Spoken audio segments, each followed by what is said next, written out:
Bonjour à tous et bienvenue dans ce 8e épisode de Cinessentiel, une mini-série cinécure dans laquelle Charles-Édouard Wasselin et moi-même, David Emmanueli, nous fouillons la carrière d'un cinéaste à nos yeux incontournable, Henri-Georges Clouzot. Charles-Édouard, bonjour, comment vas-tu ?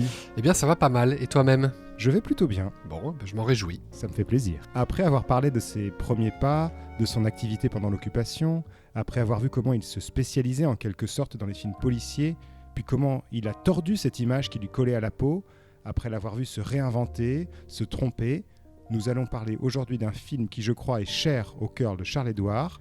Je te laisse l'annoncer. Oui, effectivement, un film très cher à mon cœur. Aujourd'hui, on va parler de La Vérité. Comme d'habitude, nous allons divulgacher allègrement ce film, donc si vous ne l'avez pas vu, ruez-vous dessus. D'autant qu'il est trouvable relativement facilement. Et une fois que vous l'aurez vu, on se retrouve pour ce nouvel épisode. Charles-Édouard, on y va ? C'est parti. Je voudrais essayer de comprendre vos sentiments. Reprenons. Quand vous courez au conservatoire, ce n'est pas pour narguer votre sœur. Narguer ma sœur? J'avais qu'une envie, revoir Gilbert. Vous ne pouviez pas tenir une heure sans lui, mais quand il vous demande en mariage, vous dites non. J'ai pas dit non. Je pensais pas au mariage. Je voulais qu'on soit heureux, c'est tout. Et pour vous, le bonheur n'est pas compatible avec une vie honnête. Faut pas ce qu'il y a d'honnête à se faire épouser. Donc là, on se retrouve après Les Espions, qui a été un échec quand même, on l'avait vu. Et on avait vu que Clouzot essayait... On avait vu que c'était à peu près justifié. D'ailleurs. Oui, c'était justifié, et surtout que Clouzot essayait de nous vendre que c'était pas de sa faute et que c'était de la faute des producteurs, etc. Qu'en fait, les 2 tiers du film étaient ce qu'il voulait faire et le dernier tiers n'était pas du tout ce qu'il voulait faire. Bon, bref, ça n'allait pas. Ce film n'allait pas et donc c'est un échec commercial, en plus d'être un échec critique. Et on se souvient du bon mot de Janson. Je ne sais plus si je l'avais dit d'ailleurs, Janson. Oh, je crois que tu n'as pas pu t'en priver. Janson qui était quand même très ami avec lui. Donc ça m'avait surpris que ce soit lui qui dise ça. Donc il avait dit Clouzot a fait Kafka dans sa culotte. Voilà. Je trouvais ça toujours plaisant. Notre ami François Truffaut s'était fait un plaisir de oui, justement, alors on y viendra, mais on en parlera de François. Oui, on va en parler un petit peu de François Truffaut. Donc du coup, grosse pause de Clouzot, pause d'à peu près 2 ans et demi. Et pendant le tournage des Espions, il se fait fabriquer un studio dans le jardin de la Colombe d'Or. Donc là, ça y est, quoi, il est vraiment installé là-bas. Il va d'ailleurs commencer sa collection d'art. En fait, on a la sensation qu'il pourrait presque se retirer, tu vois, que ça lui irait, quoi. Qu'en fait, il est un peu lassé de tout ça. Mais il y a une réflexion qu'il a fait autour de la justice. C'est une idée qu'il a eue il y a une dizaine d'années. Et donc, on est en 1959, donc en 49 à peu près. Il lui arrivait de couvrir des procès pour un journal. Donc, il a fait ça pas mal de fois. Et puis, il avait quand même, on s'en rappelle, étudié l'affaire sur laquelle est basé Le Corbeau. Et puis, il a une formation en droit aussi. Oui, en plus, il a une formation en droit, effectivement. Donc, ça mène à tout, hein. Ouais, à condition d'en sortir. Donc, vraiment, c'est quelque chose qui lui trotte dans la tête depuis pas mal de temps. C'est aussi quelque chose qu'on retrouvait dans une de ses chansons qui s'appelle Chanson cruelle. Il y avait une phrase de la chanson qui disait « C'est un tribunal comme on en voit tant, ni meilleur ni pire ». Donc ça donne déjà une bonne idée du ton que va avoir le film. Et en plus de ça, donc comme une sorte de lancement pour cette nouvelle idée, il va couvrir le procès de Clotilde Seggiaro. Moi j'appelle ça Seggiaro, je ne sais pas si c'est comme ça qu'elle s'appelle, mais bon, peut-être que ça devait être prononcé Seggiaro, je ne sais pas, mais bon. En 1959, donc là, ça y est, ça reprend. Il s'entoure d'avocats et il écrit le script avec son frère, mais pas seulement. Il y a plusieurs, notamment Maître Simone Drieux-Maresco qui va l'aider. Il va s'entourer donc de pas mal de gens. Sur le script, on travaille beaucoup de monde, des gens qui vont l'aider au synopsis, des gens qui vont l'aider au traitement, des gens qui vont l'aider vraiment au scénario. Et il va donc fabriquer un scénario dans lequel il veut, ou en tout cas il prétend, il a l'ambition d'aller expliquer le principe de justice. Voilà. Donc qu'est-ce que la justice, qui en fait a la bonne version des faits, sachant qu'en fait il n'y a pas vraiment de bonne version des faits, que les choses sont toujours beaucoup plus complexes que ce que l'avocat de la défense veut bien faire croire, ou le procureur de la République veut faire croire aussi. Enfin bref, c'est un principe assez complexe, quoi. Il va étoffer son synopsis, il va se documenter sur des crimes passionnels, sur les suicides et sur les maris jaloux. Donc vraiment, on l'avait déjà vu dans les films d'avant, il parlait beaucoup de la jalousie, tu l'avais très bien dit quand tu disais les passions humaines, c'est vraiment le truc qui branche Clouzot. C'est ça, je pense que c'est une autre manière de les voir. C'est pas le crime ou l'agression en train de se faire, c'est après comment les gens l'explique ou l'interprète. Comment on va essayer de faire vivre ces faits aux gens qui sont... Donc là, en l'occurrence, c'est un procès aux assises, mais comment on rapporte ces choses-là, quoi. Donc il y a plusieurs points de vue, vous allez le voir. Enfin, en réalité, il n'y a pas plusieurs points de vue dans l'histoire, mais il y a plusieurs personnages qui peuplent cette histoire et dont on sait qu'ils vont devoir faire du reporting, qu'ils vont devoir vraiment faire un reportage sur ce truc-là. Alors, il va y avoir plusieurs affaires. Il y en a une en particulier, qui est celle de Pauline Dubuisson, qui est en fait quasiment l'affaire du film. Hein. C'est quasiment la même histoire. Et on verra que Pauline Dubuisson souffrira pas mal des rechutes de ce film. Donc voilà, donc il va se renseigner là-dessus. Et puis ensuite, une fois qu'il a une ébauche complètement terminée, il va l'amener à Maître Maurice Garçon. Alors, Maître Maurice Garçon, on en a déjà parlé. C'est celui qui avait défendu Georges Arnaud, alias Henri Girard, qui est l'auteur du livre sur lequel est basé Le Salaire de la peur. Donc, vous vous souvenez, Henri Girard, enfin Georges Arnaud, avait supposément assassiné toute sa famille, ainsi que la bonne, dans un château qui était fermé de l'intérieur. Donc, une affaire un peu étrange. Et c'est Maurice Garçon qui avait défendu ce garçon, c'est le cas de le dire, et qui était ensuite parti se réfugier en Amérique du Sud, et donc avait été notamment conducteur de camion, ce qui avait inspiré l'histoire de Clouseau, enfin le film Le Salaire de la peur. Maurice Garçon, quand il lit le traitement de Clouseau, il dit « Si je lui évitais la guillotine, je serais content ». Donc il y a une certitude, c'est qu'il y a une bonne histoire, il y a quelque chose à faire, et du coup maintenant on est un peu dans l'attente de savoir qui va jouer, qui va faire, qui va interpréter, mais en tout cas ça y est quoi, la machine elle est relancée, il est reparti, et il y a un truc. Lui il aimerait tourner avec Sophia Loren, et franchement je suis très triste que ça n'ait pas été le cas, parce que ça aurait eu de la gueule. Ouais, et puis ça aurait joint vraiment deux personnalités de cinéma que moi j'aime beaucoup, à savoir Clouseau et Lorraine, quoi. Quel dommage, on verra que les relations avec Carlo Ponti existent, hein. Il y a un vrai truc, puisqu'après La Vérité, il va aller probablement, enfin il va le contacter pour mettre en place un projet qui sera sur la guerre d'Algérie, mais on en parlera à l'épisode prochain. Donc voilà, et aussi donc c'est la deuxième fois que Clouseau écrit un scénario qui n'est pas basé sur un roman ou sur un bouquin. C'est ce qu'on voit au générique, il y a du monde au scénario. Ouais, il y a vraiment du monde. Henri-Georges Clouzot, Vera Clouzot, Simone Drieux, Jérôme Géronimi, dont on a déjà parlé, qui est Jean Clouzot, et puis Michel Perrin et Christiane Rochefort. Ça change un petit peu des débuts où c'était vraiment Clouzot et que Clouzot. Ouais, Clouzot et Louis Chavance, Clouzot et voilà, quoi. Là, on est vraiment effectivement il y a du monde. Et Vera Clouzot va l'aider, je crois, dans certaines répliques. En fait, ce qui se passe, c'est qu'on va le dire tout de suite, hein, Bardot va intervenir, enfin Raoul Lévy, qui est le producteur de tous les films de Bardot, va venir proposer à Clouzot de travailler avec elle. Et donc, ils vont retravailler le synopsis. Bientôt fini ce boucan ? Et là. Alors on peut plus rigoler, non ? Oui, mais moi le matin je travaille, hein. Alors faut que je me lève. Couchez-vous plus tôt, vous serez moins moche. Donc c'est, comme on l'a dit, Raoul Lévy, qui est le producteur des films de Brigitte Bardot, qui vient vers Clouzot et qui lui propose de tourner avec elle. Ouais. Clouzot, évidemment, il accepte. Oui. Puisque non seulement il y a une belle femme avec laquelle tourner, et puis pour laquelle il aura d'ailleurs un petit coup de foudre, ma foi, un beau brin de femme, bien compréhensible, mais aussi et surtout, je pense, parce qu'après l'échec des Espions, il lui faut un film rentable, il lui faut un succès, et Brigitte Bardot, elle est vraiment en pleine explosion de sa carrière, quoi. C'est vraiment une vraie vedette qui fera venir du monde. Ouais, il faut savoir que Bardot, effectivement, elle a tourné en 56 Et Dieu créa la femme avec Vadim, qui est le film qui va la consacrer. Là, elle a eu le temps de tourner d'autres trucs entre-temps, et c'est devenu vraiment, plus qu'une vedette, une vraie star, au sens où... Enfin voilà, c'est une bonne affaire, quoi, pour Clouzot. Absolument. Donc, il lui donne le synopsis. Ouais. Donc elle le consulte. Elle est mariée à l'époque avec Jacques Charrier, donc son mariage a fait un peu la une des tabloïds.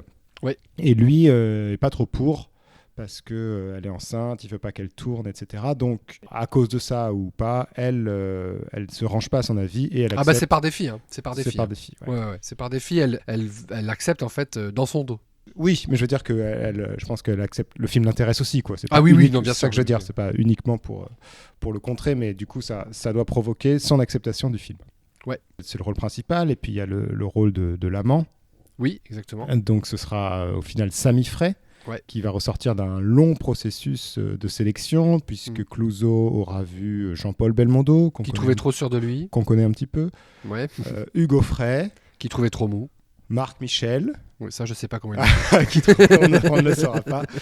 Également Paul Belmont, Jean-Marc Bourri, Gérard Blin, etc. Enfin bref. Et Bébé voulait Jean-Louis Trintignant, qui était aussi son amant dans Et Dieu créa la femme. Moi, je pense que Sam Ifré, je le trouve fantastique. Oui, pour moi, dans ce rôle-là, Trintignant, il aurait été trop pas assez vif, pas assez dynamique. Enfin, je sais pas si tu vois, pas assez emporté. Oui, voilà, oui. c'est Ouais, en fait, on veut pas dire du mal de Trintignant parce que c'est un acteur énorme et vraiment extraordinaire, mais il a une diction et une façon d'être. Il est toujours une temporalité qui est assez. Qui aurait pas fonctionné avec ça. Là, on cherche quelqu'un d'emporté et tout. Lui, il est toujours dans la mesure. Hein. Ouais, c'est ça. Puis il y a un mot, mais que je ne retrouve plus évidemment pour le définir. Je vois ce que tu veux dire. Il est presque à contre-temps. Il y a une manière d'être. En décalage un petit peu. Oui, il est très décalé effectivement. Et, je comprends pourquoi. En plus, Bébé, elle avait eu une affaire avec lui pendant cette histoire de Et Dieu créa la femme, ce qui avait mis fin à son mariage avec Vadim d'ailleurs. Mais voilà, en gros, Clouzot, non, ça lui va pas. Mais on n'est pas surpris. Là, il fallait quelqu'un qui soit vraiment sanguin en fait, quoi. Et Sam Ifré, il a une énergie folle. On va en reparler, mais c'est incroyable. Quoi. Ouais. Alors après, pour les avocats, Clouzot, il va aller chercher, et ça c'est quand même assez surprenant quand on sait les relations qu'ils avaient eues sur Les Diaboliques, Paul Meurice, voilà. Tout simplement. Et alors ça, tu connais l'histoire un petit peu de comment ça s'est passé, parce que c'est assez particulier quand même. Bah je l'ai lu, mais je te laisse la raconter. Alors en fait, donc Clouzot va faire venir Paul Meurice à l'hôtel Georges V, où il est quand il est à Paris. Il le fait venir, et puis il l'installe, et puis il lui dit, bah voilà, je voudrais que vous lisiez ça, j'aimerais bien que vous ayez ce rôle-là. Donc Meurice, il est content, il se dit, bah oui, d'accord, pourquoi pas, après tout, c'est vrai, ça s'est pas franchement bien passé, mais on l'avait vu aussi que sur Les Diaboliques, la façon de Clouzot d'être très froid avec ses acteurs, ça lui convenait bien à Meurice, oui. Parce que je pense que Meurice n'était pas du genre non plus à pas être trop familier avec les réalisateurs. Et du coup, Clouzot lui dit, bah voilà, j'hésite, vous êtes vraiment le rôle, mais j'hésite. Donc Meurice fait une blague, puisqu'apparemment Meurice était quand même un mec assez qui avait pas mal d'humour, notamment sur lui-même, en lui disant, bah, c'est physique, ou vous m'aimez pas. Clouzot ne relève pas du tout, parce qu'évidemment Clouzot est Clouzot, donc voilà, l'humour ça devait pour le coup pas. Bah il comprend pas. Non, c'est ça, il comprend pas l'humour là, Clouzot. Et du coup, en fait, il lui dit non, vous avez une salmanie que j'ai décelée tout de suite sur Les Diaboliques, qui est la même salmanie qu'avait Louis Jouvet, qui est la même salmanie qu'a Pierre Freinet, qui est la raison pour laquelle je ne l'ai fait plus jouer. Bon, en l'occurrence, Jouvet, il est mort, donc c'est normal qu'il le fasse plus jouer. Qui est que vous connaissez votre texte et vous connaissez la façon dont vous voulez l'interpréter. Or, c'est moi qui dois vous dire comment l'interpréter. C'est ça, qui veut pas que les acteurs arrivent avec une idée préconçue de leur manière d'interpréter et que ce soit lui qui dirige les acteurs. Et puis il est dans un contrôle absolu et total, quoi. Donc Meurice, de bonne foi, vraiment cherche des solutions, en disant comment on pourrait faire, voilà. Et en fait, Clouzot lui dit, je sais ce que vous allez faire. Vous allez aller vous acheter une cage. Dans la cage, vous allez mettre un canari et vous allez apprendre votre scénario d'une main pendant que vous nourrissez le canari de l'autre main.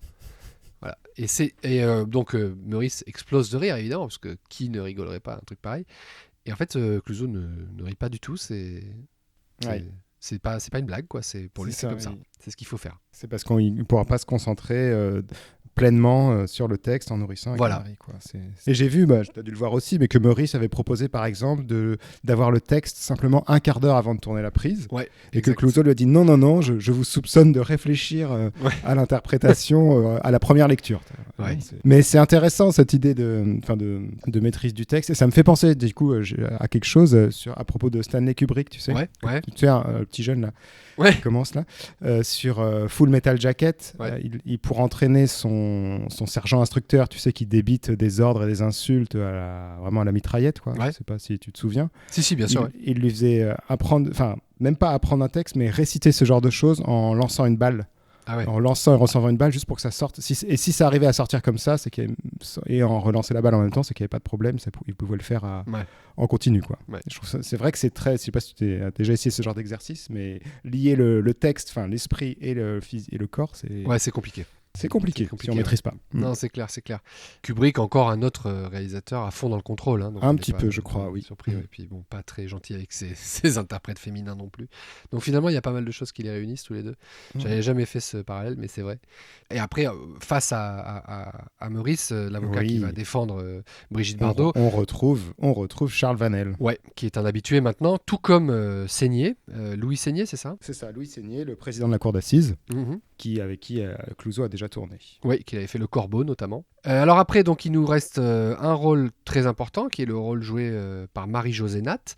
Marie-Josée Natt, elle va jouer la sœur de Brigitte Bardot. Donc ça, c'est probablement une des choses les plus problématiques du film, dans le sens où vraiment elle ne se ressemble absolument pas. C'est-à-dire il faut vraiment être dans l'incrédulité la plus totale pour accepter que Marie-Josée Natt et Brigitte Bardot sont sœurs. Non pas que Marie-Josée Natt soit pas à la hauteur du physique de Bardot, c'est juste que vraiment elles sont extrêmement différentes. Enfin, vraiment, Oui, ça m'a pas dérangé, moi. Ça mais- t'a pas, ouais, bon. Non, mais moi non plus, mais c'est quand tu y réfléchis, c'est assez rigolo, quoi. Tu vois, tu dis, ah ouais, vraiment, là, elles sont très éloignées, quoi. Mais c'est fait exprès. Oui, enfin, oui, après, effectivement, il y a la on brune et la retrouve, blonde, la voilà, sage la et brune et la blonde, exactement. Mais donc voilà, donc Marie-Josée Natt, que je ne connaissais pas moi avant de découvrir ce film, qui a été recommandé par René Clair. René Clair, c'est un grand monsieur du cinéma français qui a commencé à l'époque du cinéma muet. Il a notamment fait Le Silence est d'or, Belle de nuit. Et alors ce qui est marrant avec Marie-Josée Natt, c'est qu'elle avait la possibilité... En fait, elle va rencontrer Clouzot. Et Clouzot va lui dire, voilà, il lui fait écouter la musique, il lui dit de prendre des cours de violon avec Samy Frey. Donc elle prend des cours de violon pendant des mois et des mois, elle s'entraîne. Elle sait jouer du violon à la fin. Elle dit il aurait pu me filmer de plein pied pendant 5 minutes. Tous mes mouvements étaient synchrones. Donc voilà. Elle se prépare à fond, mais elle n'a pas de contrat avec Clouzot. Et C'est ça, ils ont un accord de principe. c'est ça, voilà. Et en fait, elle a la possibilité d'aller tourner Fanny de Pagnol aux États-Unis, un film de Joshua Logan. Et en fait, elle va aller voir Clouzot et lui dire bah voilà, désolé, mais là j'ai cette opportunité. Et là, le mec lui sort un truc pas possible. Vraiment, il se met limite à genoux. Non, ce n'est pas possible. Tout est prévu. Je veux que ce soit comme si. Enfin bon, bref, Clouzot, quoi, voilà, qui fait vraiment son cinéma. Son manipulateur. Voilà. Et puis bah, finalement, il va la convaincre. Alors elle dit qu'elle n'a pas regretté. Moi, je pense quand même qu'elle aurait pu faire une belle carrière si elle avait tourné aux États-Unis. Ça aurait été un truc quand même assez important. Bon, cela dit, elle n'a pas une carrière pourrie. Hein. C'est pas non plus une actrice qu'on connaît beaucoup, mais c'est pas non plus une... Enfin, tu vois, elle a quand même fait 37 films. Bon, c'est pas rien, quoi. Elle se débrouille pas mal. Mais en tout cas, elle a favorisé Clouzot. Ouais, elle a favorisé Clouzot, exactement, et elle dit qu'elle ne l'a pas du tout regretté. Voilà. Finalement, ce sera Leslie Caron, d'ailleurs, qui jouera Fanny, la Fanny de Pagnol. Et Marie-Josée Natt avait rencontré Pagnol, et Pagnol lui avait dit c'est vous ma Fanny, il faut que ce soit vous ma Fanny, quoi. Voilà. Alors après, il y a une particularité du film, qui est qu'il y a une grande partie du cast qui est jeune. Oui. Alors dans les jeunes, est-ce que tu veux nous dire un petit peu qui on retrouve, parce que c'est quand même assez cocasse. Oui, et ben on retrouve Jacques Perrin, Ouais. très jeune en effet. Qu'on retrouve notamment dans les films de Costa Gavras et qui deviendra, petit croustifé, un des producteurs de Costa Gavras que Costa Gavras va retrouver au fil de sa carrière. Mhm. Voilà.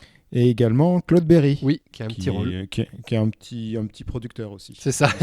Du cinéma français. Ouais. Qui là a un de ses tout premiers rôles, je pense. Hein. J'ai pas vérifié. Oui, mais à mon je avis, sais pas. Je suppose. Après, il a pas beaucoup joué, je pense. Enfin, il a fait beaucoup de petits rôles après. Oui. D'apparition et puis surtout un immense producteur. Ouais.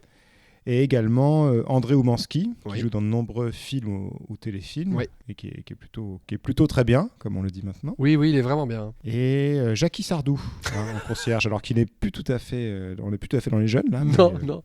on la retrouve sur une petite scène bien sympathique. Bah, André Oumanski, pas vraiment. Enfin, il est lié au milieu des jeunes, mais Oui. voilà quoi. C'est pas vraiment. C'est pas un jeune à proprement parler. Non, après il y en a deux autres. Non, mais ils sont pas dans la société. Oui, ils sont pas dans la société bourgeoise classique. Voilà, ils sont pas du côté des accusateurs. Non, clairement pas. Après, il y en a deux autres. Alors, il y en a un, j'ai oublié son nom. Il s'appelle Reynolds, mais je ne sais plus le prénom, pardon. Qui joue Michel. Alors, lui, il va faire quelques films dans les années 60. Il va pousser en téléfilm jusqu'aux années 70, mais après, on le verra plus du tout. Et pourtant, il n'est pas mort. Et on retrouve aussi Barbara Sommers, qui joue la coloc de Brigitte Ah Bardot oui. à un moment donné, qui joue donc Daisy, qui s'appelle Daisy. Et puis je voudrais juste mentionner Jacqueline Porel, qui est l'assistante de Maître Guérin, donc de Charles Vanel, Oui. que je trouve bien. Oui. On la voit pas beaucoup, ils ont juste quelques lignes de dialogue, Oui. mais je trouve qu'elle apporte quelque chose et j'aurais bien aimé la voir un peu plus. Elle est effectivement très juste, en plus d'être très jolie. Donc, Tout à voilà. fait, ce qui ne gâche rien. Voilà pour le cast, donc un cast assez qui est vraiment scindé en deux. Hein. On retrouve vraiment d'un côté un peu les vieux et de l'autre côté les jeunes. C'est ça, quoi, hein. C'est vraiment l'ancienne garde et puis les jeunes. ça. C'est tout à ça, fait. et donc ça c'est très bien avec donc Brigitte Bardot en l'actrice qui va vraiment porter, qui va être la clé de voûte du film et qui va Oui. être le lien hein, aussi entre l'ancienne génération et la jeune génération, pas Bah, c'est favorablement ça. d'ailleurs. Mais... Absolument, elle est vraiment au milieu, quoi. Soutenue par les jeunes et accusée par les vieux, on va dire. C'est ça. Et oui, bah, le film est vraiment évidemment centré autour d'elle. Mm. Et c'est quasiment au tribunal, c'est un huis clos, quoi, en fait. Oui, bah, complètement. En fait c'est un film en flashback. C'est vraiment centré autour d'elle. Le tournage va commencer le 2 mai 60, il finira 4 mois plus tard, donc en septembre de la même année. Il va être Relativement court, hein, ça s'est bien passé, on va dire, pour une fois. voilà, ouais, de ce point de vue. Alors ça s'est bien passé, oui et non. Oui, ça se Enfin, passe je veux bien, dire, au parce que niveau... il n'y a Oui. pas eu d'interruption, quoi. si, il y a eu une interruption parce qu'à un moment donné, Clouseau fait un malaise. Oui, oui, exact. Non, autant pour moi. Non, mais c'est pas grave. Il y a une petite interruption fin juillet, début août, je crois, quelque chose comme ça. Mais en gros, oui, c'est un tournage qui tourne assez bien. Et par contre, évidemment, ça ne surprendra vraiment plus personne. L'ambiance est tendue. Oh, bah ça alors quelle On devrait avoir un surprise. générique, tu sais. Parlons ça. du tournage, l'ambiance est tendue. Donc voilà, donc évidemment, alors. Bon, Clouseau est exécrable avec tous les acteurs parce qu'il faut les maintenir, comme d'habitude, hein, Sous pression. dans une tension et une pression qui est nécessaire au récit. Mais Classique. il y a quelques petits, donc évidemment Bardot, on va y revenir, mais surtout évidemment Meurice, Meurice et Clouseau. D'ailleurs, Meurice, à la fin du tournage, dira « Je ne tournerai plus jamais avec Clouseau, c'est un monstre. » C'est ça. Voilà. Parce qu'en fait, Clouseau trouve que sa prestation ne va pas du tout, il le fera savoir. Alors moi, je le trouve incroyable, personnellement.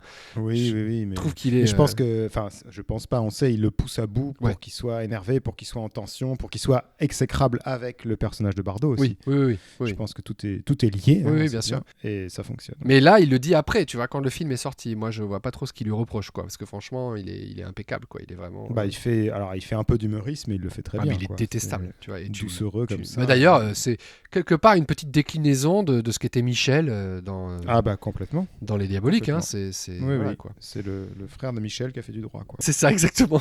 La surprise un peu du tournage, c'est que Bébé va être très très convaincante. Je dis surprise parce que Brigitte Bardot le dit elle-même, hein, elle n'est pas vraiment actrice, quoi. Donc il faut qu'elle soit bien dirigée pour que ça soit. Et puis elle n'était pas attendue Non. dans un rôle dramatique. Pas du tout. Elle faisait des petits films légers où elle était sexy parce que c'était tout ce qu'on lui demandait. C'est ça. Et là, elle prend une épaisseur un peu différente. Ah bah clairement, tu sens qu'elle est dirigée par quelqu'un qui s'y connaît, contrairement à un film qui sortira 2 ans plus tard, et tant pis si ça plaît pas, qui s'appelle Ouais. Le Mépris de Jean-Luc Godard, où je la trouve juste nulle, mais vraiment genre... en même temps, ils sont tous nuls dedans, donc faut quand même y arriver pour que... Alors Bébé qui soit nul, bon, d'accord, mais pour que Michel Piccoli soit nul, faut quand même vraiment... Eh ben, merci Jean-Luc. Ouais, voilà quoi, bref. Mais donc je vais reprendre le fil en disant oui, elle est très bien dirigée Ouais. par un metteur en scène qui n'hésite pas à la malmener. Oui, bah là, il la martyrise même. Alors, alors, ce qui est rigolo, c'est que donc il va y avoir, comme d'habitude, toute une publicité autour de ça. Là, d'ailleurs, la publicité, elle est à la limite de l'acceptable parce que ce qui se passe, c'est que donc le tournage est sous tension, évidemment, hein, puisqu'on attend Clouseau au tournant après Les Espions, et puis parce que c'est Brigitte Bardot qui est là, qui est la star. Donc, il y a des journalistes qui sont à l'entrée du plateau, ils sont interdits de plateau. Clouseau, il interdit aussi Jacques Charrier de plateau, le compagnon, le mari de Brigitte Bardot. Donc ça va provoquer pas mal d'incidents. Le premier incident, c'est qu'à 10 jours du début du tournage, Jacques Charrier fait une dépression nerveuse, il doit être hospitalisé. Donc là, c'est la première chose que Bardot a affrontée. La deuxième chose, c'est qu'elle est en postpartum, puisqu'elle a donné naissance à son fils 5 mois avant. Donc à 5 mois d'une naissance, tu n'es pas remis, ça n'existe pas. Surtout qu'il a fallu qu'elle fasse le processus de sélection de son partenaire, donc de Sami Frey, qui a été un processus très très long. Là, on vous a dit tous ceux qui avaient été envisagés, mais tous ces gens-là, ils sont auditionnés le même jour, en fait. Donc elle répète la même scène inlassablement avec Belmondo, Offray, etc. Ensuite, il faut qu'elle affronte pas mal d'autres choses, notamment donc le comportement de Clouseau, les avances de Clouseau, parce que Clouseau va lui faire des avances assez éhontées, visiblement. Et puis ensuite, il y a l'histoire de la gifle, la fameuse histoire de la gifle. Donc on sait que Clouseau a tendance à gifler ses acteurs. C'était le cas avec Suzy Delair, c'était le cas avec Bernard Blier. Et donc là, ce sera le cas avec Brigitte Bardot, sauf que Bardot, en fait, elle explose de rire à un moment donné où elle est censée pas du tout rire, puisqu'il n'y a pas beaucoup de moments où elle rigole dans le film. Et donc Clouseau, ça lui plaît pas du tout, donc il la gifle, sauf qu'elle, elle le gifle en retour. Donc là, il est un peu sonné, il est un peu surpris. Du coup, comme elle est pieds nus, il lui écrase le pied avec son talon, qui lui est chaussé. Donc évidemment, elle se met à pleurer. Là, il dit on y va, on tourne. Et en fait, elle dit bah non, je me casse. Elle se barre dans sa loge parce qu'elle ne supporte pas cette manière de faire. Alors, ce qui est rigolo, c'est que Bardot réfutera ces accusations. Elle dira non, il s'est rien passé, tout a été. Et Clouseau, lui, par contre, racontera effectivement qu'il a giflé, mais parce que Bardot lui avait demandé. Donc, on continue dans cette fameuse légende noire. Oui. En grande partie écrite par Clouseau, on va pas se mentir. Oui, ça lui plaisait, c'est sûr. Ça lui plaisait et ça faisait parler du film. Voilà, c'est ça. Alors après, il y a aussi pas mal de choses que va faire Clouzot qui sont absolument abominables, notamment, donc on sait aussi que Clouzot aime bien saouler ses acteurs. Là, il va pas saouler Bardot, mais Bardot, à un moment donné, est censé faire une tentative de suicide dans le film au barbiturique, et il lui dit on va la faire boire, sauf qu'il lui donne 2 somnifères, qui fait la scène, et ensuite la fille va mettre quand même 2 jours à s'en remettre, quoi. Donc, mais la scène est convaincante. Bah évidemment, voilà, c'est ça. Il suffit juste de. On interprète bien que ce qu'on ressent. C'est ça. Donc voilà, c'est pour le film. Ouais. C'est effroyable quand il pense. Et là, quand même, la famille de Bardot est montée au créneau et a menacé Clouzot. C'est-à-dire qu'en fait, il s'est passé plusieurs choses. Donc, il y a eu les révélations aussi du secrétaire de Bardot qui fait des révélations à je sais plus quel journal. Donc, elle affronte tout ça pendant le tournage. C'est-à-dire qu'elle est en postpartum et en plus, elle affronte tout ce qu'on vient de dire là. Et après, à la fin du tournage, le 27 septembre en 60, elle fait une vraie tentative de suicide dans laquelle elle avale des barbituriques et elle se taillade les poignets, quoi. Donc, c'est ça. On retrouve vraiment ce qui se passe dans le film. Voilà, et ça, on va y venir. C'est pour ça que le film, en grande partie, je pense, est fantastique. En tout cas, moi, je le trouve fantastique. C'est que vraiment, il y a un effet miroir, en fait, avec ce que Bardot vit dans sa vie, ce qui est terrible. Hein. Donc, c'est compliqué, quoi. Il y a beaucoup de choses. Le film va essorer complètement Bardot. Après cette histoire de tentative de suicide à la fin, le docteur va prendre la parole en disant qu'on ne peut pas traiter des acteurs comme ça. Clouzot va s'en servir pour faire son marketing, comme d'habitude. Bref, c'est quand même très, très... c'est moyen, en fait, quoi. C'est pas terrible comme comportement, quoi. Voilà. Oui. C'est douteux. Ouais, douteux, voilà, c'est douteux. Donc voilà. Cela dit, le film sort le 2 novembre. C'est un énorme succès. Ouais. Et c'est un succès tel que Pauline Dubuisson, dont je vous ai parlé tout à l'heure, qui est la femme sur laquelle se base, l'affaire Pauline Dubuisson sur laquelle se base le film, est contrainte de s'exiler. Elle part vivre au Maroc. Voilà. Et elle mourra en 1963, donc vraiment peu de temps après. La réception, elle est bonne. En tout cas, la réception du public est bonne. Ah oui, le public, c'est bon. Oui. Voilà, le public, c'est bon. Et après, il y a la réception critique. Alors... Là, évidemment, ça va se séparer en deux, à l'image de la critique à cette époque. D'un côté, on va avoir la critique traditionnelle qui va trouver ça très bien, la plupart du temps en tout cas. Il va y avoir... on va accuser Clouzot de faire des effets, comme d'habitude, on va l'accuser, il va y avoir des petites accusations comme ça, mais ce sont des accusations qui sont habituelles pour Henri-Georges Clouzot et pour un film d'Henri-Georges Clouzot. Et puis, d'un autre côté, il y a la critique de la nouvelle vague, et là... voilà quoi. Qui étonnamment n'aime pas quoi. Oui, très surprenamment n'aime pas. Je sais pas, tu veux en dire quelque chose ? Non, surtout sur Truffaut en fait, qui dit qu'il n'aime pas, qui dit que c'est une représentation éhontée de la jeunesse, mais qui en même temps, plusieurs années plus tard, dira qu'il a particulièrement apprécié ce film. Oui. Donc. C'est du Truffaut quoi. C'est comme d'habitude. C'est ça. Je retourne ma veste quand ça me va pas, je dis que c'est nul. Quand ça me va bien, je dis que c'est bien. Puis voilà quoi. C'est ça. Devant tout le monde, j'aime pas, mais quand j'écris un courrier à Clouzot, je dis que j'aime bien. Ouais, voilà. Bon, moi, j'ai pas comme toi, j'ai pas d'affection particulière pour Truffaut, et je trouve que ces films, c'est terrible, mais ces films en couleur ont moins bien vieilli que les films en noir et blanc de Clouzot. Ça c'est clair. Ça, c'est clair.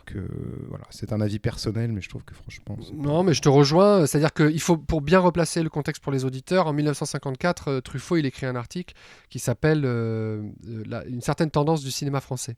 Et c'est un article qui est une sorte de pamphlet, un essai, en fait, qui doit faire une petite dizaine de pages, où il explique un petit peu où on en est. C'est un état des lieux, quoi. Et il est, dans cet article, il est extrêmement véhément. Il est véhément envers la génération précédente. Alors, dans tous les bouquins que j'ai lus sur Clouzot, sur la vérité de tous les articles, ils expliquent bien, ils replacent en contexte que la nouvelle vague, en fait, elle se place beaucoup en opposition. En fait, ce qu'elle veut, c'est obtenir la capacité, le pouvoir de faire des films elle-même.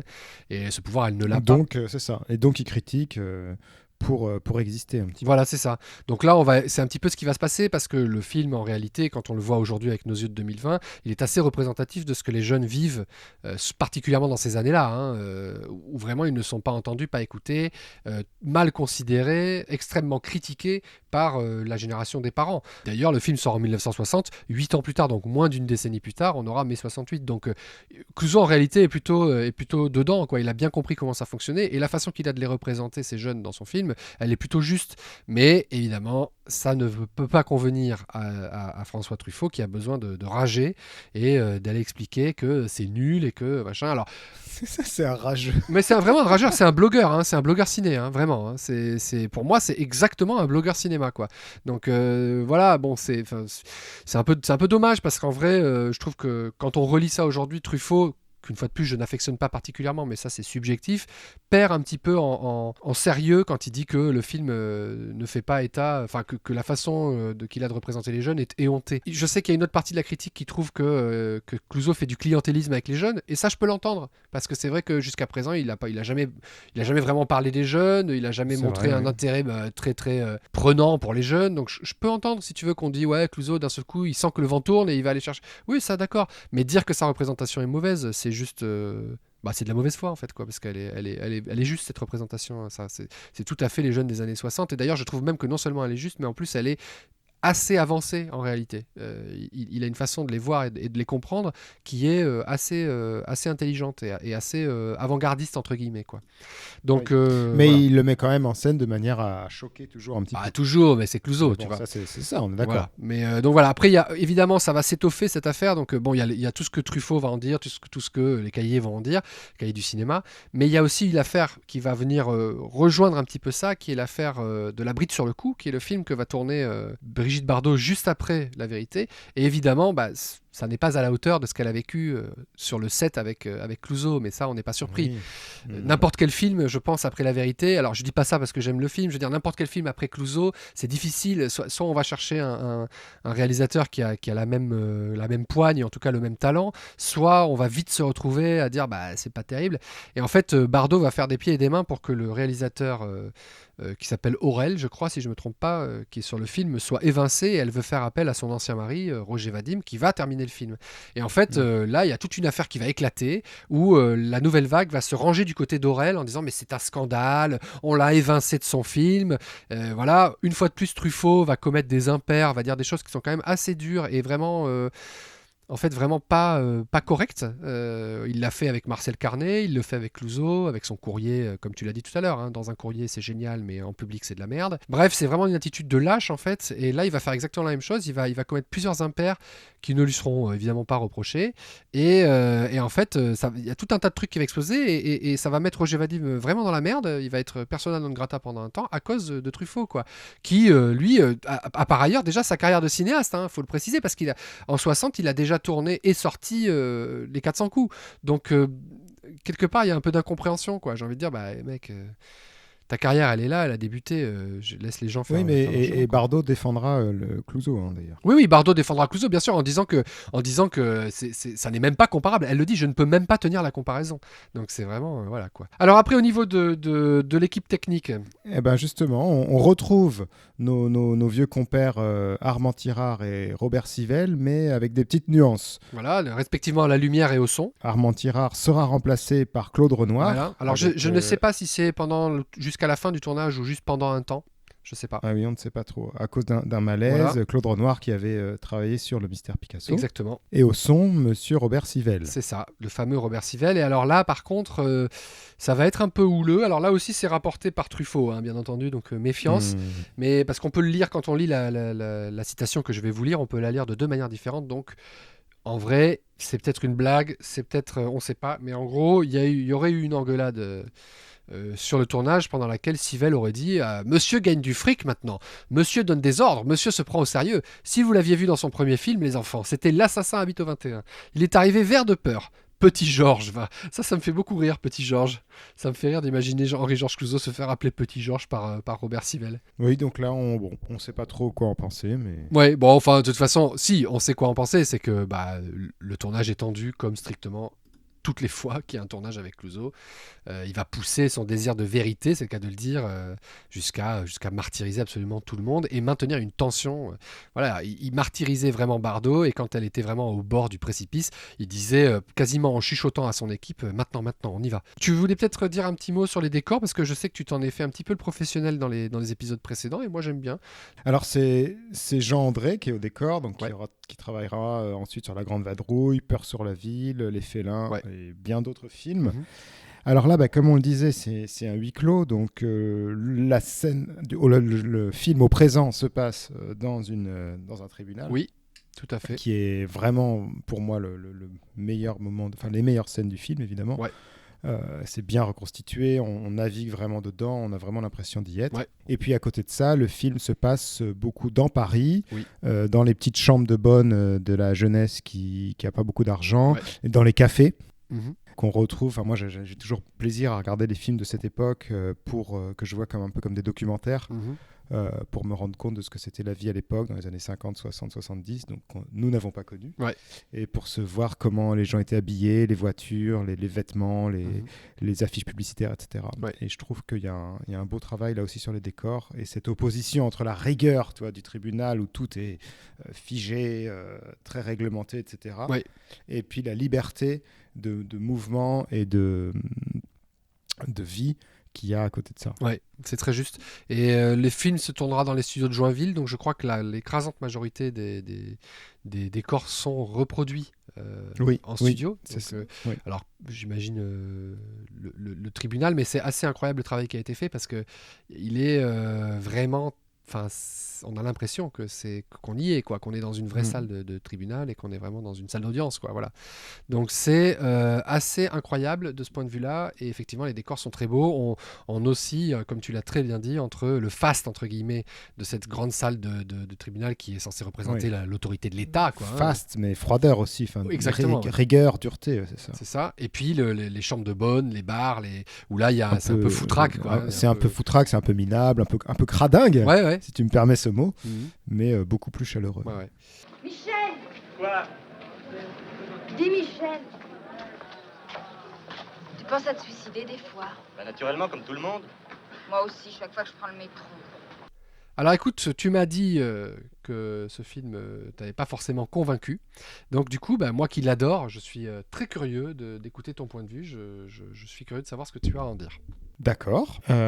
Alors, je distinguerais. Enfin, c'est pas un mauvais film. Ça reste un film que je trouve très bien mis en scène, et j'apprécie particulièrement toutes les scènes qui se passent. Enfin, toute la mise en scène du procès, du tribunal, avec tous ces allers-retours entre les différents protagonistes, puisqu'un procès c'est très réglé, et puis les réactions des uns et des autres, le jeu des regards en fait. Ouais. Voilà, pendant qu'une personne parle, il y a les échanges de regards des avocats, de la cour d'assises, des journalistes, du public, des jurés, etc. Et là, je trouve que c'est vraiment très bien. Ce que j'apprécie moins, en fait, c'est le reste. Je trouve que on est un peu dans l'étude de mœurs, tu vois, et que ça fonctionne pas très bien. Qu'est-ce que c'est que cette femme? Est-ce qu'elle est, quelle est sa vie, etc. Et en fait, j'ai pas d'empathie pour le personnage de Bardot, pour Dominique Marceau. Elle m'agace en fait. Elle m'agace un peu comme Manon, quoi. Un peu comme Manon, oui, tout à fait. Ben oui, c'est un peu le même personnage. La fille qui veut, la délurée paresseuse, un peu faussement ingénue, qui se laisse vivre et qui veut profiter de la vie. Alors, je ne juge pas le fait qu'elle veuille profiter de la vie et qu'elle couche à droite à gauche, grand bien lui fasse, mais je trouve que ça... Oui, elle est agaçante, mais c'est aussi, je pense, le ton et la diction de l'époque de Bardot. Elle a une diction très particulière. C'est ça, que j'apprécie pas trop. Et en fait, ce que je regrette, mais on pourra en reparler aussi après, c'est que je trouve que Bardot évince Dominique, en fait. Oui. Si ça avait été une autre actrice, ça aurait été sûrement différent. Mais là, on a l'impression que qu'elle joue son propre rôle un peu, et ça me... Mais alors ça je pense que pour le coup, ça c'est complètement voulu, en tout cas par Clouzot. Sûrement, mais du coup, je trouve que c'est dommage. Je trouve que ça... Alors, c'est intéressant, comme tu l'as dit, parce que ça donne une dimension un peu scandaleuse ou un aspect supplémentaire au film, mais je trouve que le film en lui-même, il perd. Et autant, voilà, ce que je te dis, le côté étude de mœurs, un peu vieillotte, ouais. ça me passionne pas. Autant après, pas le revers de la médaille, mais comment ça se passe un procès, les accords, la vision des choses, ça, je trouve ça très intéressant. C'est intéressant, je comprends ton point de vue. Après, moi, je pense que ce qui te plaît pas est précisément le projet de Clouzot. Donc, évidemment, le film ne peut pas te plaire, entre guillemets, dans le sens où tout ce que tu soulèves, qui est parfaitement justifié, c'est ce qui est voulu par Clouzot. Donc, quand tu dis oui, Bardot évince Dominique, je suis entièrement d'accord avec toi, parce qu'en fait, c'est ce qu'il veut. D'ailleurs, il le montre dès le début. Un des tout premiers plans, c'est Bardot qui se regarde... dans un miroir, enfin Dominique qui se regarde dans un miroir. C'est vraiment une manière de nous dire, Dominique, Bardot, c'est la même personne en fait. Hein. On est clairement en train de parler de Bardot, quoi. Et en tout cas, moi j'interprète comme ça, et je suis pas le seul parce que j'ai lu pas mal de choses dans ce sens-là. C'est aussi intéressant d'ailleurs cette scène, petite parenthèse, de rapport que Clouzot a avec les miroirs. Suicide de l'air qui répète son numéro devant un miroir. Bon, dans Quai des Orfèvres, il y en a pas mal. Hein, je vais pas tous les égrener, surtout que je me souviens pas de tous. Mais les miroirs sont assez importants. Et je pense que dans l'enfer, même si je ne l'ai pas vu, ça sera encore plus le cas. Donc il y a énormément de choses à dire là-dessus. Donc je comprends, c'est vrai, c'est juste. Ce que j'aime bien, en fait, moi, c'est comment Clouzot va réussir à harnacher le vaisseau ou la calèche Bardot pour réussir à orienter son film. Et quand tu dis oui, c'est une étude de mœurs, oui, précisément, parce que c'est ce qu'il voulait faire. En fait, on est à la frontière. Au tout début, Oui. c'est quasiment un docu-fiction. Hein. C'est ça. Mais je trouve que l'étude de mœurs, c'est un peu raté. On va dire ça comme ça, Ok. pour moi. Et voilà, et voir Bardot traîner... Enfin, je sais pas, j'ai envie de la secouer un petit peu, quoi. En fait, finalement, tu te situes vraiment du côté des jurés et tous les... Non, parce que, évidemment, je juge pas son Non, bien comportement, et, évidemment. Mais ouais, elle m'agace. Ouais, ça. c'est Un quelque chose peu, que je peux comprendre. C'est quelque chose que je peux un comprendre. peu, ce côté un peu faussement, enfin, je dirais nunuche ou cruche, et lui dire, dis donc... tu te rends pas vraiment service, quoi. Mais c'est aussi Alors le moi, film. ce que j'ai adoré, effectivement, cette passion entre Gilbert et Dominique, je ne la comprends pas. C'est-à-dire que je trouve que c'est un couple qui est extrêmement toxique. Le parallèle avec Manon, il est intéressant dans ce sens-là, parce qu'on retrouve un peu la même histoire. Hein. C'est un couple qui est clairement toxique, qui n'est pas fait pour être ensemble, pourtant. Mais la différence, c'est que je trouve que le jeu de Sami Frey et de Bardot, hein. Mais Bardot, en fait, elle est enfermée dans son rôle de Bardot. Donc c'est surtout comment Clouzot va réussir à l'orienter elle et comment il va venir rajouter les autres autour de ce qu'elle est elle. Et ça, c'est extrêmement réussi, je trouve. Et le jeu, notamment de Sami Frey, est incroyable. Et ensuite, tout le récit qu'il y a autour de Sami Frey, ça, on va y revenir dans un instant, est incroyable. Et je trouve que c'est ça qui me vend le truc. C'est-à-dire que si je n'aimais pas le couple Auclair-Aubry dans Manon, c'est parce que je ne le trouvais pas... comment on dit, organique, tu vois. Pour moi, il n'avait aucune résonance réelle. C'est-à-dire que je les voyais à l'écran et je me disais, oui, ce sont deux acteurs qui font semblant d'être amoureux. Tu te souviens de la scène dans l'église où d'un seul coup, il veut l'épouser, on ne sait pas pourquoi, on comprenait plus, enfin, tu vois, on disait, mais attends, quoi Vraiment, tu ne saisis pas l'ampleur du truc. Là, pour le coup, je ne doute pas un seul instant, même si je ne comprends pas la passion qui les habite, même si je ne comprends pas pourquoi ils restent ensemble, parce que manifestement, ils ne sont pas faits pour être ensemble, je ne doute pas un seul instant de la véracité de leur couple. Je trouve que Sami Frey fait un travail impérial pour venir se greffer autour de la figure de Bardot qui est portée complètement et qui porte le film. Enfin, elle est fantastique, tu vois. D'abord, elle est magnifique. Elle est incroyable. C'est-à-dire que là, je trouve que, tu vois, par exemple, dans... Oui, eh ben, écoute, c'est pareil. Moi, je la trouve pas... Alors moi, je suis non. pas très sensible au charme de Brigitte Bardot. J'ai vu pas mal de films avec elle. J'ai vu pas mal d'images d'archives et tout quand j'ai commencé à bosser sur cet épisode, entre autres.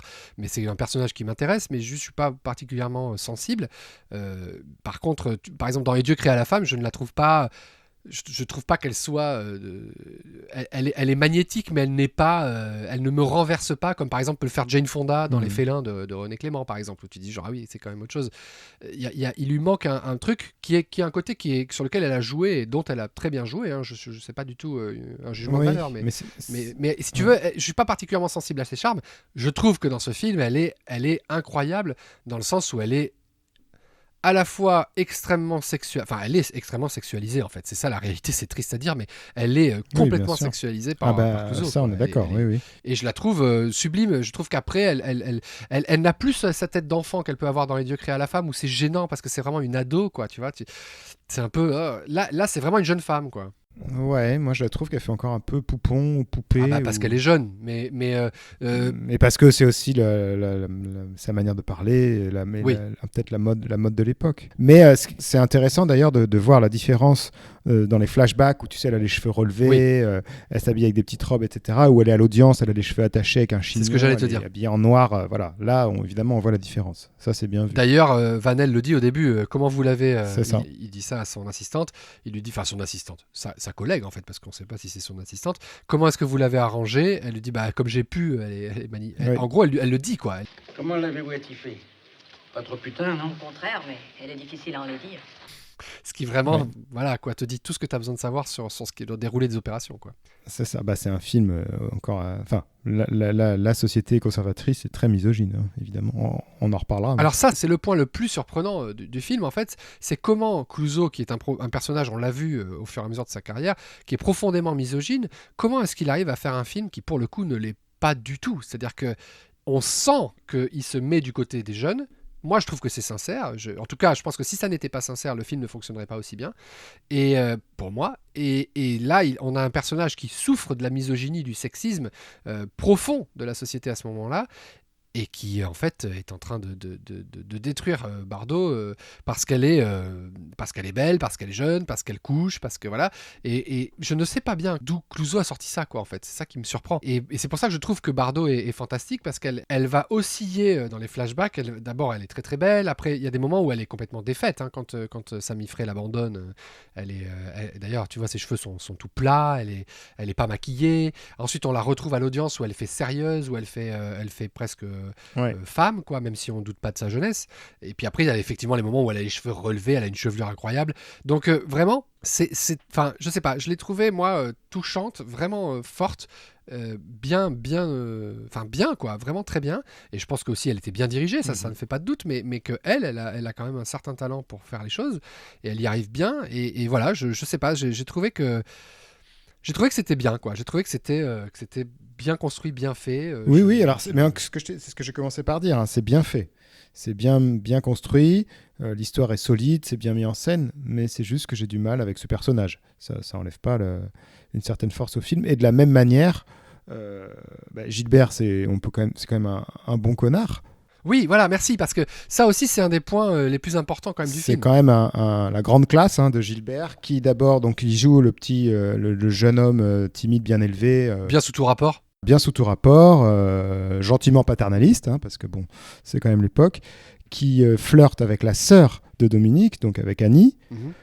Ensuite, il fait croire qu'il veut les réconcilier après une dispute. Il séduit, une dispute dont il est à l'origine. Hein. Dont il est à l'origine. Il séduit Dominique, il a une relation avec elle. Ensuite, il y a une succession de disputes et de ruptures. Oui. Il revient vers Annie, avec laquelle il se fiance, donc ils vont se marier. Oui. Ça n'empêche pas de recoucher avec Dominique. Oui, et de la jeter comme une merde. Et de la jeter comme une merde le lendemain. Le matin, on voit clair. Tu m'aimes plus. Il me semble que je t'ai jamais aimé. C'est pas de ma faute, tu sais. Je suis désolé.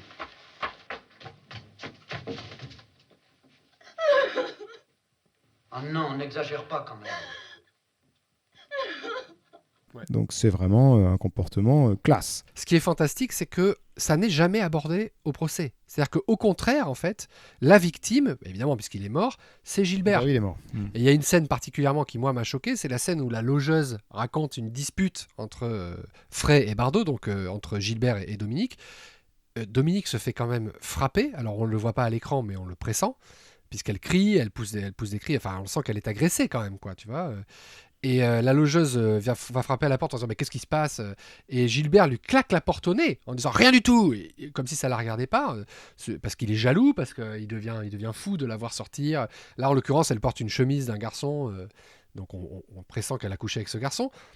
Et en fait ce qui est dingue c'est que au procès littéralement elle dit pauvre Gilbert, quoi.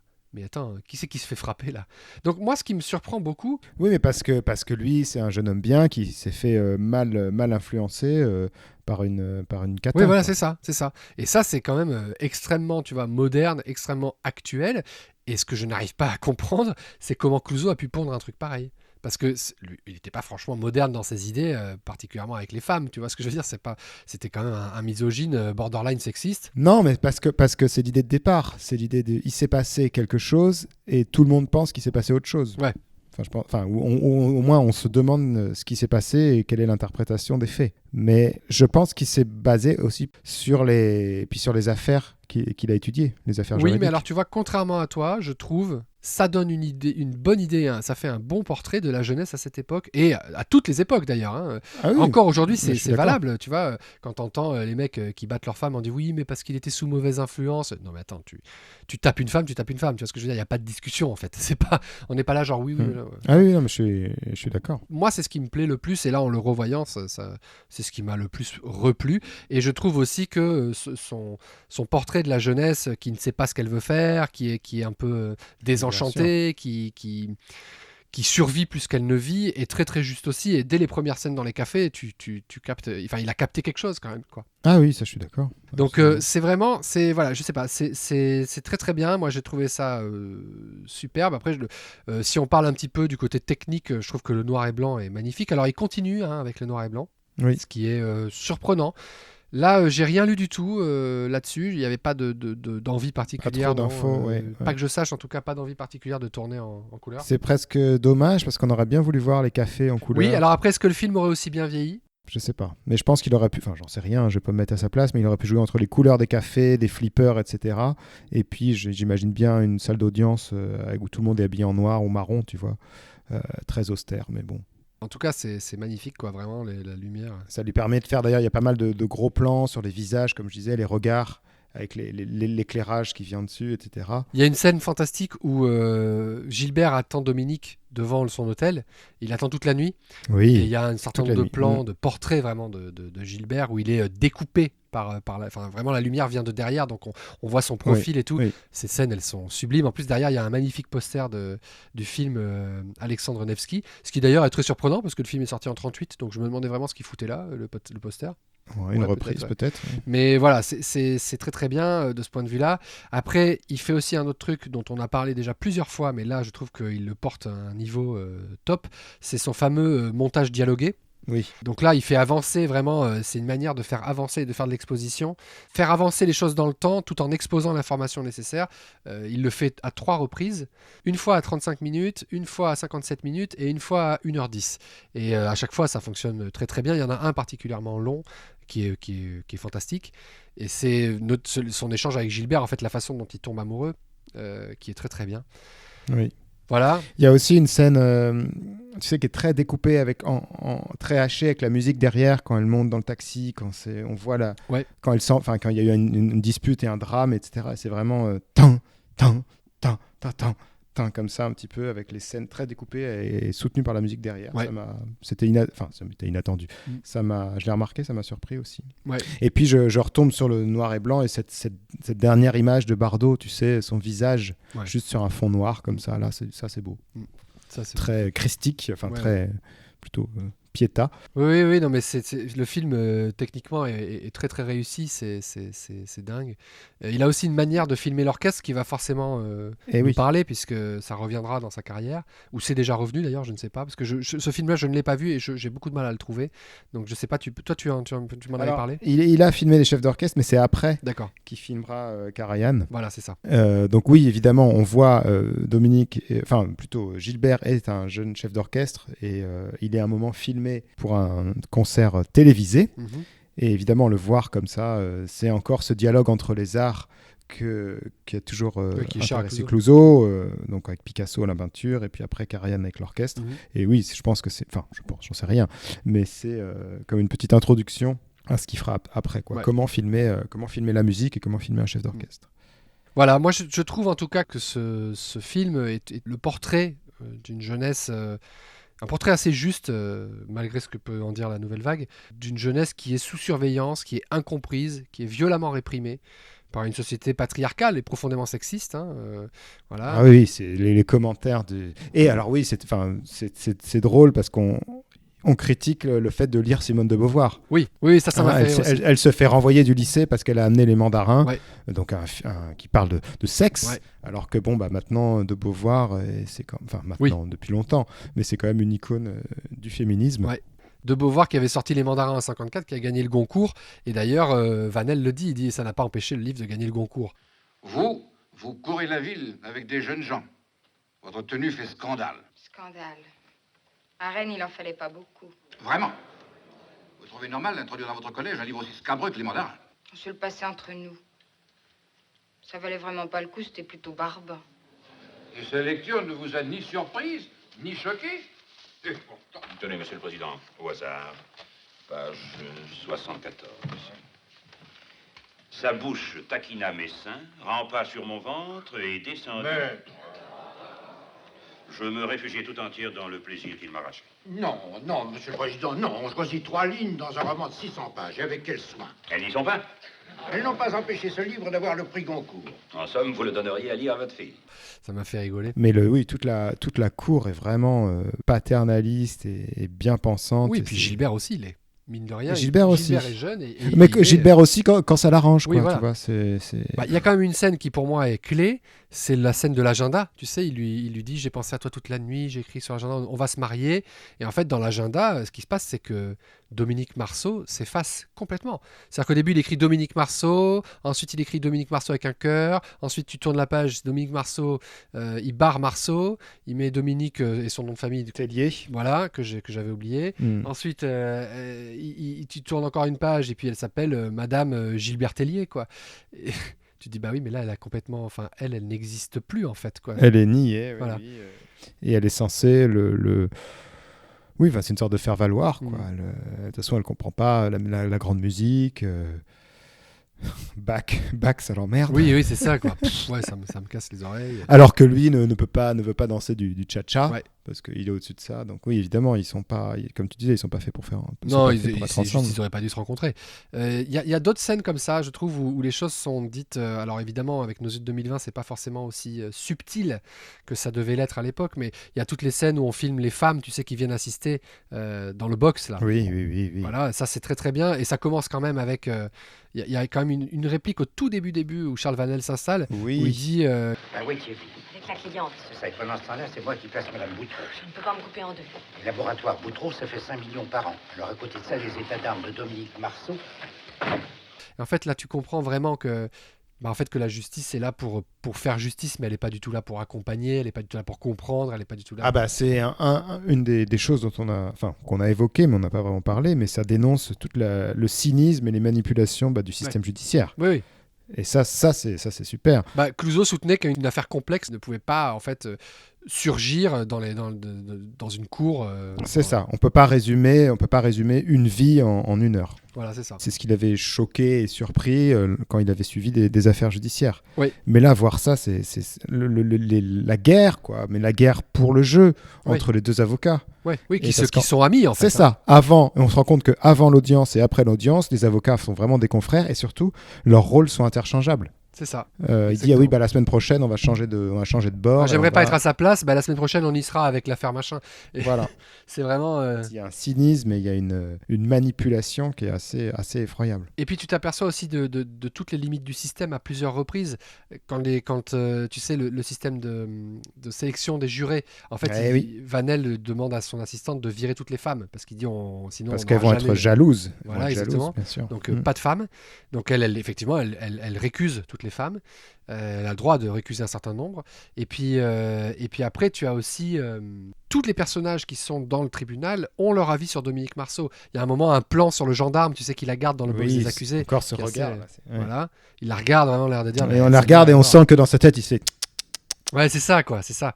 Il y a aussi un autre moment où ils font appel à quelque chose qui n'est pas dans le dossier, et le président, donc Louis Seigné, lui dit « Ah, mais ça n'est pas dans le dossier. » Sous-entendu, comme c'est pas dans le dossier, on peut pas en parler. Tu sais, mais attends, comment tu veux résumer un truc C'est tout le formalisme de la justice, quoi. C'est comme ça que ça marche. Il y a une procédure, on respecte la procédure, quoi. C'est ça. C'est ça. Et puis surtout, ils se permettent des remarques sur la vision de la vie de Dominique. Oui. Il ne faut pas se marier. Vous couchez avec des gens. C'était votre amant, mais au bout de 8 jours, c'était plus votre amant. Ouais. Oh là là. Ouais.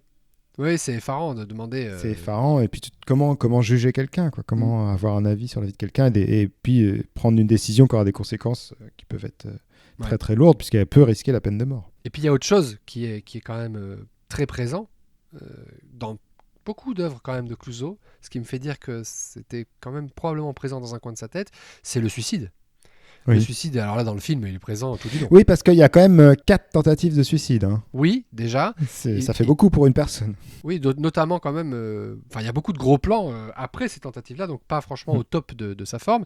Et puis, c'est une discussion, en fait, qui a lieu pendant tout le film. Aussi, C'est un truc. Il y a la corde, il y a ci, il y a là. Ça fait partie des choses, quand même, où on voit. Oui, une jeunesse un peu intellectuelle et un peu Ouais. blasée, quoi. Donc, oui, on parle de suicide et c'est pas tabou. Oui. Ouais, voilà. Après, il y a cette fameuse dernière scène, enfin, presque dernière scène, qui est la tirade de Bardot, que Clouseau avait. Mise en condition. Voilà, et puis il lui avait interdit de répéter. Ouais. Donc il voulait sa spontanéité en lui disant tu utilises tes mots, c'est pas grave si c'est pas les mots qu'il y a et tout. Et là elle est bouleversante, enfin moi en tout cas je la trouve bouleversante. Mais c'est Gilbert mais ça vous ne voulez pas l'admettre, ça vous gêne. C'est la vérité, la seule. J'ai été bête, méchante, pleine de défauts. Il m'a aimé quand même. Maintenant je le verrai plus. Je le verrai plus, vous comprenez? Alors tout m'est égal, j'ai peur de rien. Oh, vous êtes là, déguisé, ridicule. Vous voulez juger, mais vous n'avez jamais vécu, jamais aimé. C'est pour ça que vous me détestez, parce que vous êtes tous morts.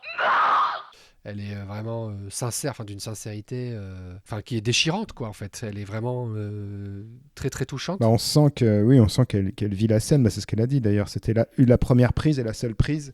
Et il fallait qu'elle donne tout de suite parce qu'elle n'aurait pas pu en faire d'autres. Oui, c'est ça, elle avait dit à Clouseau, de toute façon, j'en ferai pas d'autres parce que j'y arriverai pas.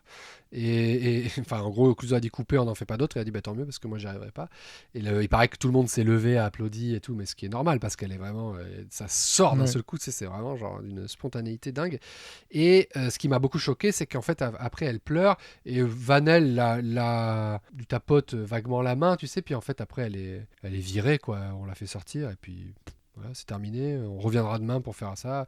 À un moment donné, ils veulent plus entendre le docteur parce qu'il est trop tard, tu sais, ils regardent l'horloge. Ouais. Finalement, c'est Meurice qui veut l'entendre parce qu'il fait une espèce d'interrogatoire absolument abominable où il est en train de refaire le truc. Enfin, c'est quand même un film dur, tu vois, sur tout un tas de choses. Et on sent que Clouseau... tu sais, il y avait ce côté déjà dans Le Corbeau où il réglait un peu ses comptes. Il réglait ses comptes aussi dans Quai des Orfèvres. Et puis après, il règle ses comptes aussi dans Le Salaire de la peur avec le capitalisme. Il y a un vrai discours anticapitalisme de Clouseau. Hein. C'est pas négligeable. Oui. Il y a un vrai truc qui se joue là. Et voilà, je trouve que c'est pas un film avec énormément... Moi, tu vois, je me disais, ça serait bien que je repère une scène pour en parler de ça. En fait, il n'y a pas vraiment de scène qui ressort au point de se dire, ah oui, ça c'est vraiment clé, il faudrait vraiment qu'on dise quelque chose dessus. Il n'y a pas beaucoup d'effets de mise en scène d'une manière générale, tu vois. Non. C'est un film vraiment, c'est simple, efficace, tu vois, et c'est une histoire coup de poing, genre pam. Oui, il n'y a pas de... C'est ça, il n'y a pas de mouvement de caméra, surtout dans la salle d'audience, c'est vraiment des... très un peu champ contre champ, les regards. Mais oui, il n'y a pas de la mise en scène. Ouais. Il n'y a pas d'effet, mais il ne faut pas d'effet pour... Non, il n'y a pas besoin d'effet, en fait, avec y a pas une histoire besoin, pareille, c'est quoi. ça. C'est vrai que Ouais. ça se fait Tout seul. est dans l'interprétation et dans le ressenti Oui. des différents protagonistes. Ouais. Et encore une fois, Sami Frey, quelle énergie, quel punch, quoi, vraiment quel acteur, Ouais. quoi. Ça m'étonne pas qu'il ait fait du théâtre pendant très longtemps parce que c'est vraiment un mec qui devait avoir une énergie débordante en fait. Tu vois, là il est sans arrêt. Puis tu sais, il est toujours en observateur, il est toujours sous tension, il est toujours. Oui, c'est ça. Tu sens qu'il trépigne un peu tout le temps. Il est souvent dans le fond de l'écran, il est souvent, tu vois, ou alors on le filme de dos parce qu'on doit filmer la réaction de Bardot, mais il est souvent quand même, il est jamais vraiment là, quoi. Tu vois, il est toujours. Moi, j'ai l'impression qu'il est toujours, tu sais, comme ces chiens là, prêts à bondir. Tu sais, il est comme s'il avait commencé à plier les jambes pour sauter, quoi. Tu vois ce que je veux dire, il attend le truc. Ça bouillonne, quoi. Ça bouillonne. C'est clair. Mais voilà, moi je trouve que c'est un film extraordinaire. Moi ça m'a énormément touché. En fait, je suis touché par les performances, je suis touché par le côté formel, enfin la forme du film, et je suis touché par tout ça. Je trouve qu'il y a un vrai truc.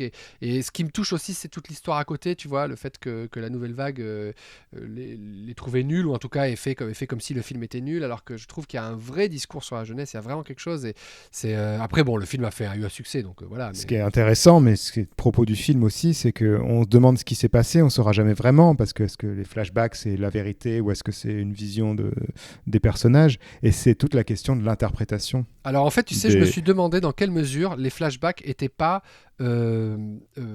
influencés par celui qui les introduisait. C'est-à-dire Bah que oui, quand c'est l'avocat c'est- de la défense, quand c'est l'avocat de l'accusé, quand c'est l'avocat général, quand c'est le président, je me suis demandé à un moment donné si en fait si on vivait vraiment la situation telle qu'elle avait eu lieu, ou alors si vraiment...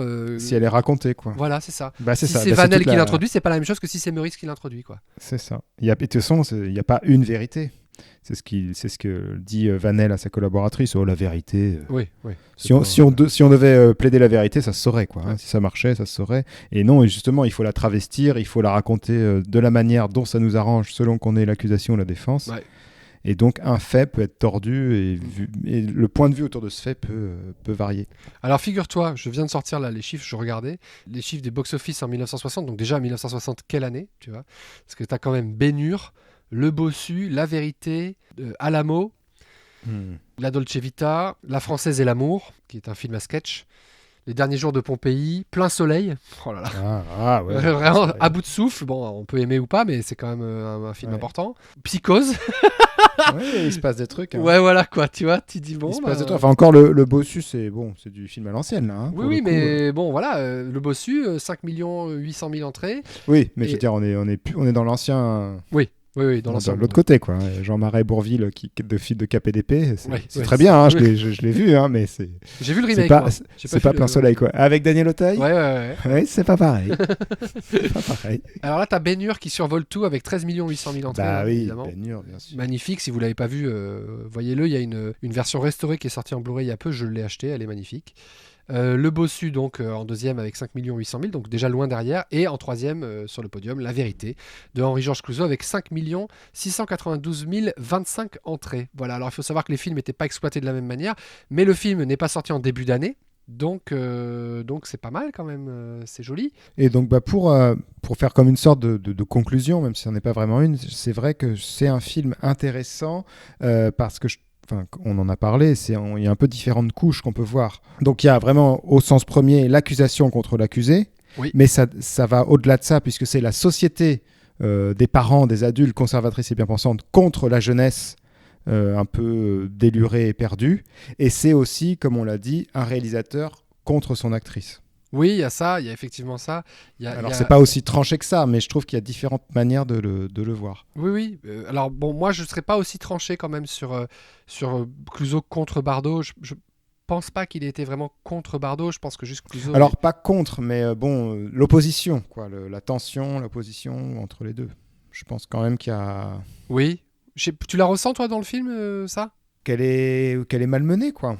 Qu'elle est poussée à bout. Alors c'est parce qu'on connaît l'histoire derrière, mais je pense que ça joue aussi. Bah surtout, quoi. on sait ce qui s'est passé juste après, quoi. C'est ça le problème, quoi. C'est que quand même grosse année pour Bardot, quoi. Entre son mari qui est hospitalisé pour dépression nerveuse, la naissance de son fils, son postpartum, ce tournage et sa tentative de suicide, plus les révélations de son secrétaire. Ouais, ça fait lourd, quoi, dans une même année, tu vois. Et c'est pas une meilleure année, d'ailleurs, pour Clouzot, puisque lui, il va faire son premier gros malaise cardiaque, pour lequel il est hospitalisé. Tout de suite après le film, c'est Vera qui est hospitalisée pour son truc, Vera qui va mourir en décembre 1960. à l'âge de 43 ans, je crois. On peut dire que ça commence à être le début de la fin, là, pour Clouzot. Oui, bah clairement. Bah, son premier malaise cardiaque, c'est clairement un appel du pied de ce qui va se passer après. En fait, moi, quand je vois Clouzot aujourd'hui, je vois un réalisateur qui a un besoin de contrôle absolu. Et si tu veux, quelque part, ça me fait de la peine parce que je m'aperçois que c'est ça qui l'a tué, quoi, tu vois. Alors que s'il avait peut-être laissé les choses se faire un peu plus, s'il avait peut-être laissé un peu plus de tranquillité, s'il avait laissé ses acteurs se plonger dans cet état, s'il leur avait fait confiance, je suis quasiment certain qu'il n'aurait pas eu la même vie. Bon, après, on peut refaire l'histoire 15 000 fois. Hein. Mais voilà, c'est indéniable. Je pense que Clouzot est un mec qui est dans le contrôle absolu, qu'il estimait que c'était ce qu'il avait besoin de faire pour avoir le contrôle absolu, et donc c'est ce qu'il faisait. Bon, finalement, ça aura fini par le tuer, parce que on parle beaucoup de Bardot, et c'est à juste titre, hein, parce que vraiment qu'elle a des merdes pour elle, mais on ne parle pas de Clouzot qui est en train, je trouve, en tout cas moi c'est l'interprétation que j'en fais, de se tuer à petit feu. Oui, absolument. Est-ce que tu as pensé à un film pour relier ce film-là? Alors oui, j'ai réfléchi à différents films de procès, de film Oui. judiciaire. Il y en a. Oui, parce qu'on l'a pas assez dit, hein, c'est effectivement un film de procès. Il y a un procès, il y a un procès qui est au centre Voilà. du film, attention. Donc j'ai hésité avec, il y en a plein, des grands films. Il y avait 12 hommes en colère, Oui, très de Sidney Lumet, auquel j'ai pensé, de 57. Il y avait Kramer contre Kramer, Ouais, j'ai pas vu de celui-là. Robert Benton, 79. Je te le conseille, mais voilà un jour où t'es en forme. Dustin Hoffman et Meryl Streep, c'est ça? C'est ça. Ouais. Et ça se passe pas très bien. Non, bah non. Et puis dans les films, alors plutôt du coup français, plus récent, il y avait La fille au bracelet de Stéphane de Moustier, que j'avais bien aimé. Pas vu du tout ça. Mais je vais conseiller Jusqu'à la garde Ah, de Xavier Legrand, ok. un film de 2017. Ah ouais. Alors ça tourne pas autour d'un procès, mais ça tourne autour de l'opposition entre deux parents pour avoir la garde de leurs enfants, Ok. avec Léa Drucker et Denis Ménochet. Ouais, j'aime bien les Drucker. Je t'en dis pas plus, je te le conseille. Là aussi, prévois-toi un petit truc léger après, quoi. Un petit épisode de Seinfeld pour Par exemple. pour enrober tout ça. Écoute, intéressant, vraiment, tu m'as surpris. Je pensais pas que tu parlerais de ces films-là, donc très cool. Du coup, je vais tout noter. Moi, pour ma part, déjà, le film auprès duquel il a été rapproché, la vérité, c'est Anatomie d'un meurtre de Otto Preminger. On l'a beaucoup comparé à celui-là parce que celui d'Otto Preminger était sorti en 59. Film que je vous conseille, qui est lui aussi Oui. sorti dans une version restaurée que je me suis aussi procuré, qui est très joli, avec James Stewart dans le rôle de l'avocat.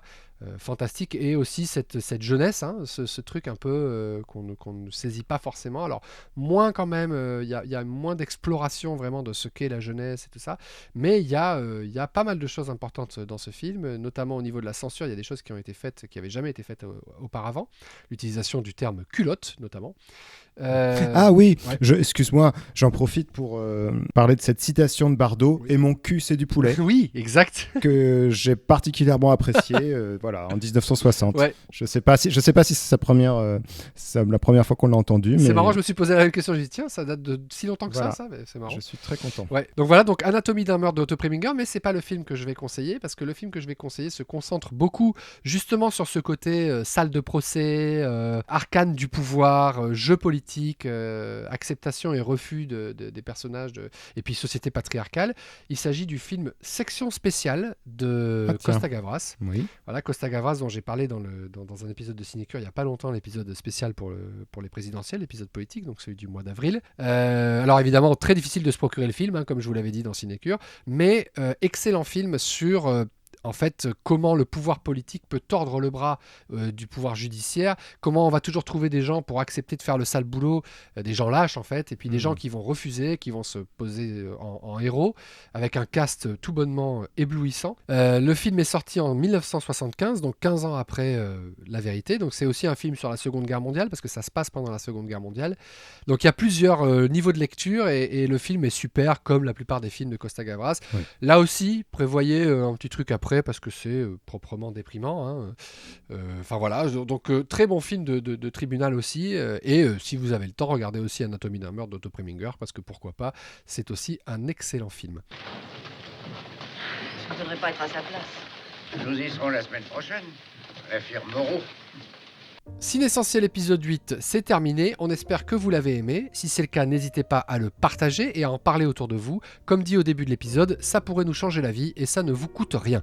Cinessentiel est une mini-série Cinécure et cet épisode a été créé par David Emmanueli et moi-même, Charles-Édouard Wasselin. Il est produit par Adrien Larouzet et distribué par Vaisseau Hyper Sensas. Autant de gens que je remercie chaleureusement pour leur patience et leur bienveillance. David, où peut-on te retrouver ce mois-ci ? Alors moi je vais bientôt déménager, mais prochainement j'allais boire des coups en bord de Loire, donc n'hésitez pas à me rejoindre. Donc ça se passera en bord de Loire pour David. Quant à moi, toujours pareil, je suis sur Instagram et Twitter en tant que @charledy. On se retrouve la semaine prochaine, le 25 mai, pour un nouvel épisode de Cinexplore, puis le 1er juin pour un nouvel épisode de Cinécure classique, et le 8 avec une nouvelle vidéo sur ma chaîne YouTube, et enfin le 15 juin pour un nouvel épisode de Cinessentiel. On commence à toucher à la fin, ça sent la fin. Ça sent la fin pour Clouseau Ouais. et pour cette saison de Cinessentiel. Exactement. On vous réserve quelques surprises néanmoins, on espère pouvoir vous en dire plus si les surprises se réalisent très rapidement. D'ici là, prenez bien soin de vous, découvrez plein de films, ciao!